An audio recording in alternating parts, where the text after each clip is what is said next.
আসসালামু আলাইকুম রহমতুল্লাহ বরকাতু।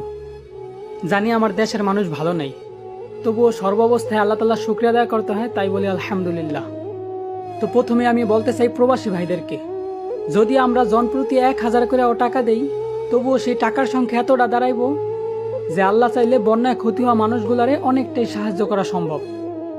তো আমি বলি ভাই, এই মাসে না হয় নিজের সন্তানরে এক সুট জামা কাপড় কম দেন, ওই পোশাকের টাকাটা সেভ করে নিজের আপনজনদের কাছে টাকা পাঠাইয়া বলেন যে ওই বিপদে পড়া মানুষগুলোর কাছে পৌঁছায় দিয়ে আসতে। আর দেশে যারা সুস্থ, স্বাভাবিক আর সুরক্ষিতভাবে 3 বেলা ভাত খাইতেছেন, তারা প্রথমে আল্লাহর কাছে শুকরিয়া আদায় করেন, তারপর নিজেরা 2 বেলা খাইয়া 1 বেলার টাকা সেভ করেন। আর সেই টাকা দিয়ে যারা 3 বেলাই না খাইয়া রয়েছে তাদেরকে 1 বেলা খাওয়ানোর চেষ্টা করেন। আসলে ভাই, এখন বিপদের আশঙ্কা সীমা অতিক্রম করছে, তাই এখন কোনো নির্দিষ্ট দলের দিকে না তাকাইয়া শুধু মানুষত্বের পরিচয় দিয়ে আরেকজন মানুষের পাশে দাঁড়ান।